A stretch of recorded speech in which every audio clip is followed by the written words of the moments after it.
বলে মিছিলের কোনো প্রয়োজন নাই, মসজিদে বসে তাসবিহ আদায় করি। আল্লাহি তাল্লাহি বিল্লাহি, আল্লাহর কসম করে বলি, জিহাদের সময় জিহাদে না গিয়ে, মিছিলে না গিয়ে তুমি যতই তসবিহ আদায় করো, লা ফায়দা, কোনো ফায়দা হবে না। ঠিক কি না? কথা বলে না, ঠিক কি না? এজন্য আমি বলি, অনেক মুমিন, অনেক দাড়িওয়ালা, টুপিওয়ালা, অনেক পাঁচ ওয়াক্ত নামাজি, রোজাদার, দানকারী, সদকাকারী, কাল কিয়ামতের দিন জাহান্নামের মধ্যে নিক্ষিপ্ত হবে। আওয়াজ করে বলুন, ঠিক কি না? 24 সালে যেই যুদ্ধ, যেই মোকাবেলা হয়েছিল জালেম আর মাজলুমের সাথে, সেটা আমরা সচক্ষে দেখেছিলাম। সেখানে আমরা দেখেছিলাম 20 জন ছাত্র যখন আন্দোলনের জন্য রাস্তায় নেমেছে, কয়জন? 20 জন সর্বপ্রথম যখন রাস্তায় নেমেছে, 5 জন যখন আহত হয়ে গিয়েছে, স্বৈরাচারী মনে করেছিল 20 জন থেকে 5 জন আহত হয়ে গেল, আর আছে 15 জন। কয়জন? 15 জন। তারা দুর্বল হয়ে যাবে। না না, তারা দুর্বল হয় নাই। 5 জন আহত হওয়ার কারণে আরো 50 জন তাদের সাথে যুক্ত হয়ে গিয়েছে। আল্লাহু আকবার। 50 জন আর 15 জন কতজন হয়েছে? 65 জন। ওই 65 জনের থেকে যখন আবার 2 জন যখন নিহত হয়ে যায়, সেখানে তাদের সাথে আরো 200 জন যুক্ত হয়ে যায়। সুবহানাল্লাহ। এইভাবে করে করে 2024 সালে কি হয়েছিল? মোকাবেলা হয়েছিল। ছাত্ররা মাঠের মধ্যে নেমেছে, রাস্তায় নেমেছে, নিজেদের অধিকার আদায় করে ছাড়বো। আর বাবাগিরি চলবে না, দাদাগিরি আর চলবে, আর দাদাগিরি চলবে না। কারণ আমরা আর গোলামি চাই না, আমরা আজাদি চাই। মুসলিম জাত বীরের জাত, মুসলিম জাতিরা কোনো বিতুর জাতি নয়। কিন্তু আমাদের অন্তরে ভয় আছে না নাই? কথা বলে না, আছে না নাই? এখনো ভালো নাই। কারো কখন মৃত্যু হয়ে যায়, কে কাকে কখন মেরে ফেলে, এটার কোনো নিশ্চয়তা এখনো নাই। জোরে বলুন, ঠিক কি না? কারণ আমাদের পিছনে শত্রু লেগেই আছে, আমাদের পিছনে শত্রু লেগেই আছে। আমরা যে দল করি, যেটাই করি না কেন, আমরা প্রত্যেকেই টার্গেটে আছি। বিশেষ করে বাংলাদেশের যে সন্তানগুলা বীর পুরুষ, সাহসিকতার পরিচয় যারা দিচ্ছে, তাদেরকে পার্শ্ববর্তী রাষ্ট্র, এই সন্ত্রাসবাদী রাষ্ট্র টার্গেটে রেখেছে। আওয়াজ করে বলুন, ঠিক কি না? এজন্য আল্লাহ সুবহানাহু ওয়া তাআলা কোরআনের মধ্যে বলেছেন, নবী, একটা দেশ, একটা রাষ্ট্র তখন বিজয় হবে যখন আমি আল্লাহর পক্ষ থেকে ঘোষণা আসবে। আওয়াজ করে বলুন, ঠিক কি না? বাংলাদেশ স্বাধীন হয়েছে কি হয় নাই? কয়বার হয়েছে? কথা বলেন, কয়বার? 2 বার। আসলে কি আমরা স্বাধীনে আছি? কথা বলেন, আছি? এখনো আমরা স্বাধীনতার মধ্যে নাই, যদিও বাংলাদেশ 2 বার স্বাধীন হয়েছে। ফের হাজিরিন, এই মাসটা ডিসেম্বর মাস, স্বাধীনতার মাস। কোন মাস? প্রথম স্বাধীনতা হয়েছে, স্বাধীন হয়েছে কোন মাসে? ডিসেম্বর মাসে, 16 ডিসেম্বর, মনে আসেনি? এরপরে দ্বিতীয়বার স্বাধীন হয়েছে 5 আগস্ট। 5 আগস্ট।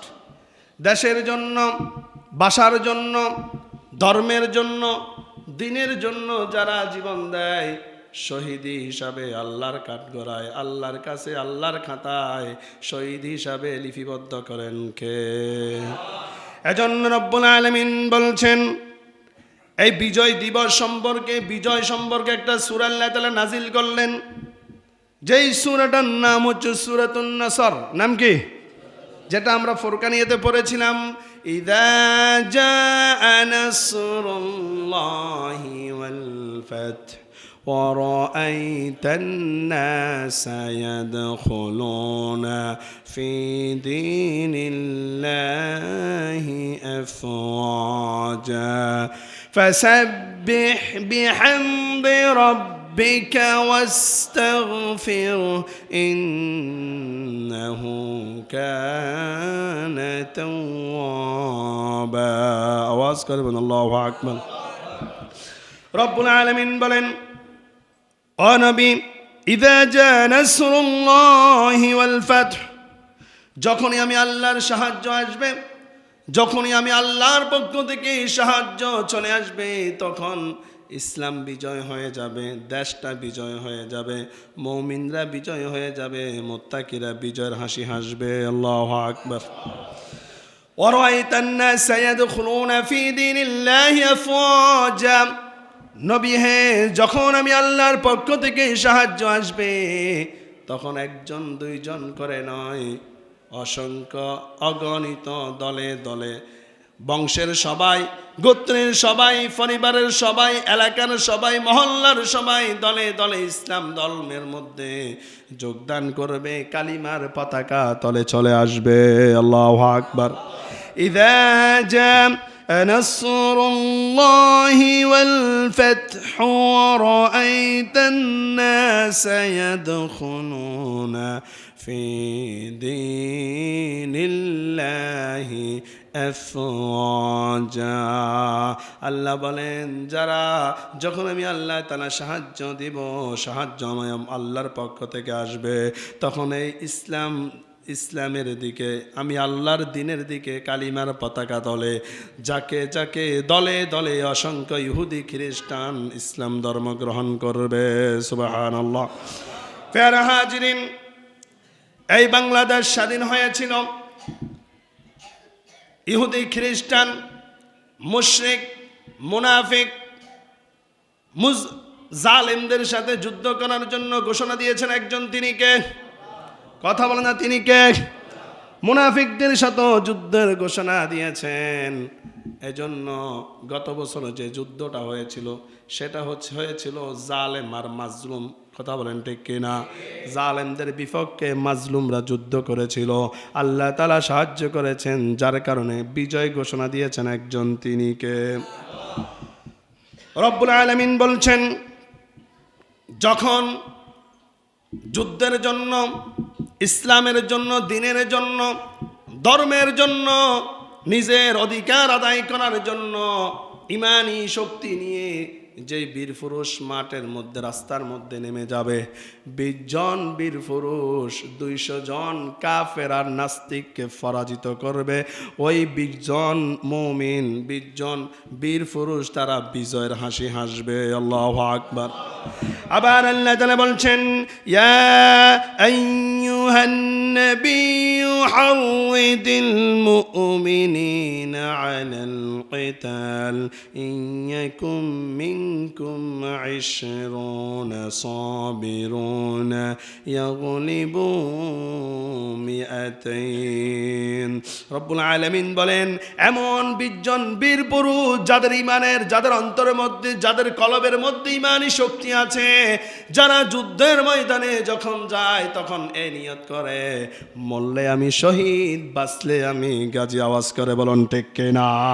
কারণ তারা যখন এই যুদ্ধের ময়দানে নামে, যখনই তারা মোকাবেলা করার জন্য নামে, মৃত্যুর প্রস্তুতি নিয়েই তারা মাঠে নামে। এজন্য তারা, আমি আল্লাহকে যারা কাউকে কি করে না, কাউকে ভয় করে না, অস্ত্রের সামনে যাইতো তারা কি করে না, ভয় করে না, কারণ তারা মৃত্যুর সাথে মোকাবেলা করবে, মৃত্যুর প্রস্তুতি নিয়ে তারা মাঠে নেমেছে, রাস্তায় নেমেছে।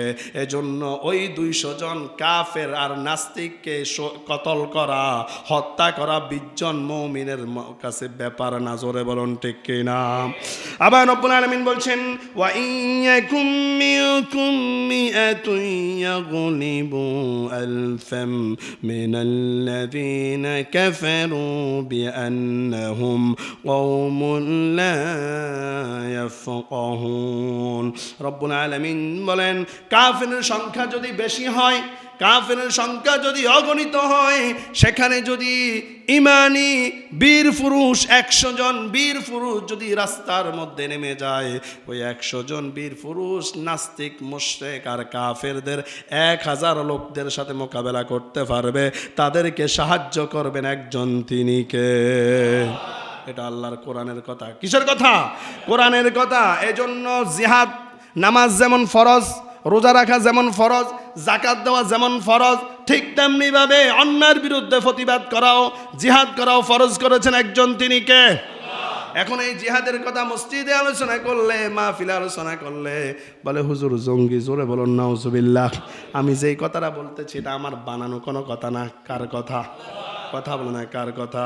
আপনি কোরআনের কিছু মানবেন আর কিছু মানবেন না, আপনি মুমিন নয়, আপনার পরিচয় হচ্ছে আপনি কাফের। আওয়াজ করে বলুন ঠিক কিনা? এজন্য তার প্রমাণ আমরা দেখেছিলাম।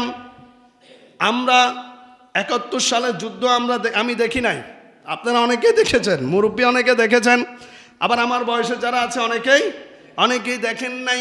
কিন্তু 24 সালে যেই যুদ্ধ যেই মোকাবেলা হয়েছিল জালেম আর মাজলুমের সাথে, সেটা আমরা সচক্ষে দেখেছিলাম। সেখানে আমরা দেখেছিলাম 20 জন ছাত্র যখন আন্দোলনের জন্য রাস্তায় নেমেছে, কয়জন?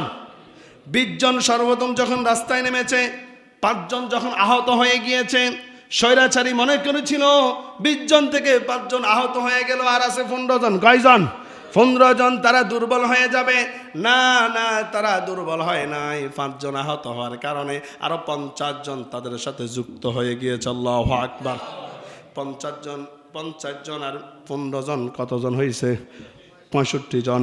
ওই 65 জনের থেকে যখন আবার 2 জন যখন নিহত হয়ে যায়, সেখানে তাদের সাথে আরো 200 জন যুক্ত হয়ে যায়। সুবহানাল্লাহ। এইভাবে করে করে 2024 সালে কি হয়েছিল? মোকাবেলা হয়েছিল। ছাত্ররা মাঠের মধ্যে নেমেছে, রাস্তায় নেমেছে, নিজেদের অধিকার আদায় করে ছাড়বো। আর বাবাগিরি চলবে না, দাদাগিরি চলবে না। কারণ আমরা আর গোলামি চাই না, আমরা আজাদি চাই। মুসলিম জাত বীরের জাত, মুসলিম জাতিরা কোনো ভিতর জাতি নয়। কিন্তু আমাদের অন্তরে ভয় আছে না নাই? কথা বলে না আছে না নাই? বলে মিছিলের কোনো প্রয়োজন নাই, মসজিদে বসে তাসবিহ আদায় করি।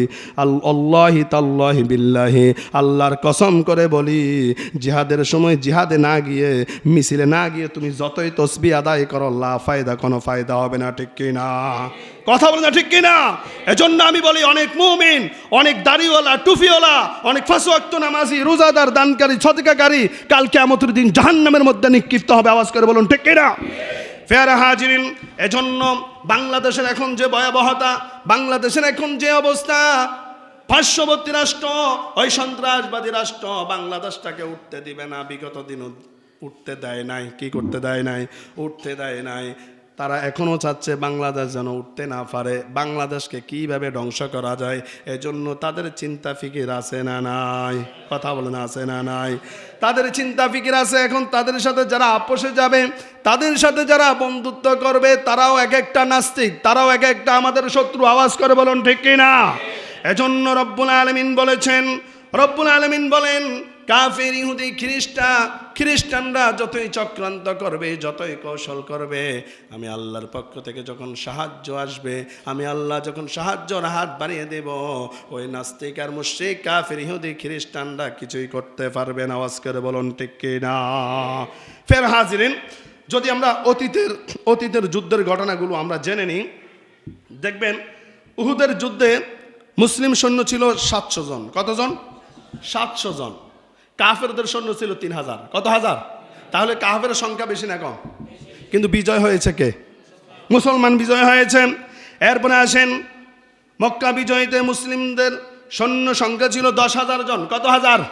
10,000। কাফের, ইহুদি, খ্রিস্টানদের সৈন্য সংখ্যা ছিল 60,000। কত হাজার? 60,000। ওই 60,000 লোকের সাথে 10,000 লোক লড়া সম্ভব নাকি? সম্ভব না। কিন্তু আল্লাহ তাআলা ওই 60,000 ইহুদি খ্রিস্টানদের কাছে 10,000 এই মুসলিমদেরকে বিজয় ঘোষণা করে দিলেন। আল্লাহু আকবার। কারণ আল্লাহ তাআলা মক্কা বিজয় করার জন্য আসমান থেকে যাকে যাকে অগণিত আবাবিল ফাঁকি পাঠিয়ে দিলেন। আল্লাহু আকবার। এই আবাবিল ফাঁকি নামে একটা সূরাও কোরআনে আছে না নাই? সূরাতুল ফিল। নাম কি? সূরাতুল ফিল। এই ঘটনা জানার দরকার আছে না নাই? এজন্য বাংলাদেশটাকে রক্ষা করার জন্য, আমার মাতৃভূমিটাকে রক্ষা করার জন্য আমাদেরকে এক একটা বীর মুজাহিদ হওয়ার দরকার আছে না নাই? কথা বলে না? এক একটা বীর মুজাহিদ হতে হবে। যেখানেই অন্যায় দেখবেন সেখানেই প্রতিহত, যেখানেই অন্যায় দেখবেন সেখানেই বাধা দেওয়ার দরকার আছে না নাই? যেখানেই অন্যায় দেখবেন সেখানেই যদি বাধা দেন, তাহলে সন্ত্রাসীরা আর মাথা তুলে দাঁড়াবার শক্তি পাবে না। কিন্তু আমরা তো না দেখে মুখ বুজে সহ্য করে নিয়ে যাই, সহ্য করে চলে যাই। এজন্য তাদের সাহস দিন দিন আরো বেড়ে যায়। আরো কি হয়ে যায়? বেড়ে যায়।